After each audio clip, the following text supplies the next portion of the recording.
This is the 4th time I'm recording this video. Oh my goodness. I can't win. I don't know if this video is ever gonna get made. My dog drank the amount of water that's from the Mississippi, I swear. He kept drinking water throughout the first video.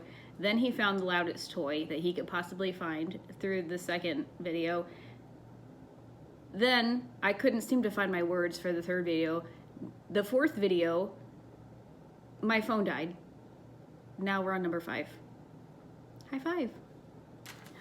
Welcome to Tutor Tips Week 2. This is real life, y'all, so I really hope I get through it this time.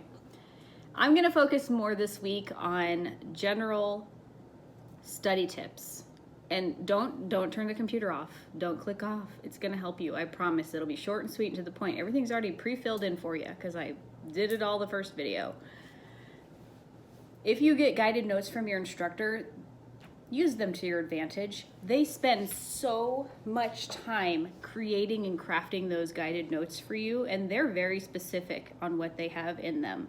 So use them to your advantage. Pre-fill them in if you have time to do that. And the way that you do that is by using your textbook. So if you can, try to pre-fill in your notes. Do not write sentences. If you find yourself trying to write a sentence, smack your hand and tell yourself cut it out. This is like bullet pointed, straight to the point, most important information you would want to fill in for those guided notes. You're not writing a dissertation, just filling in those guided notes.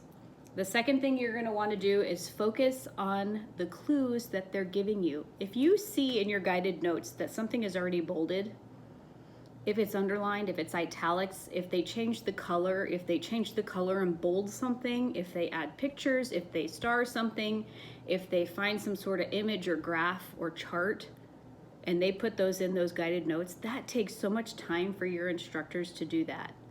Make sure you focus on that information.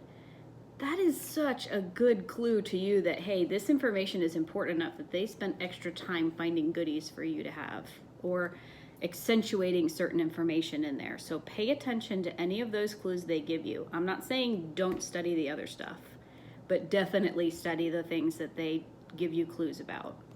Third is, do not try to memorize every single thing only. Yes, you have to learn it. Yes, you have to know it. But if you don't learn how to use that information, you're going to be up a creek with no paddle. You have to be able to use the information, and the way that you do that is you ask questions.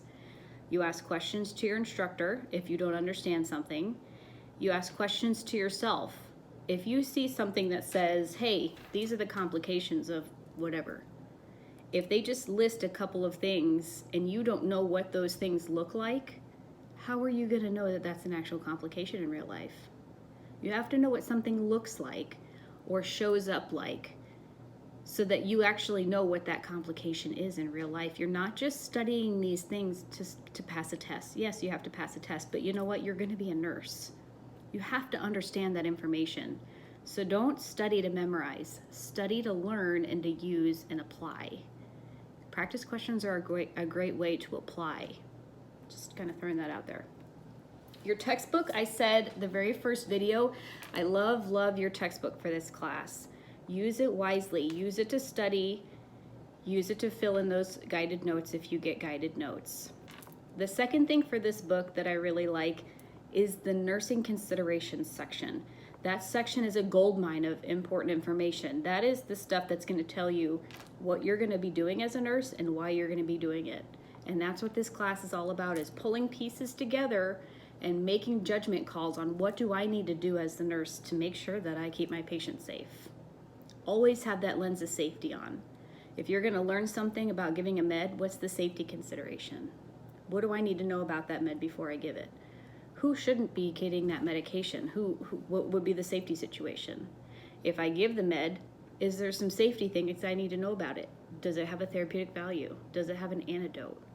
Do I need to watch for some complication? If I have to watch for that complication, I should probably teach my patient about it. I have this lens of safety on. Those are the things that you really need to know about. Very important. The third thing is pay attention to boxes. Boxes, boxes, boxes. That's like you know, the instructor does all of these things for your guided notes. Boxes in your textbook is the publisher doing that for you as well. So things like medication boxes, procedure boxes, if you're going to learn about, let's say, a CABG, a coronary artery bypass graft, guaranteed there's going to be a box in your textbook that's a procedure box that's going to tell you all the things you're going to need to know and do preoperatively and postoperatively to help make sure things go smoothly and to prevent any complications, and then what you do if you see those complications. So keep that in mind. You also have little boxes that are safety and practice alert boxes scattered throughout your textbook. Those are so great because it's just straight to the point information that makes sure that you know what you need to know at the time that you're learning it. So I hope this helped. I will probably make something else specific to cardiac, but if you've hung in there and watched this video for this long, I'm so glad you're still here because this is my 5th time making this video, and really I should throw a party because I should have a blooper reel. Maybe that's what I'll do. I'll make a blooper reel. Anyway, you guys have a good one, and I will see you next week. Bye.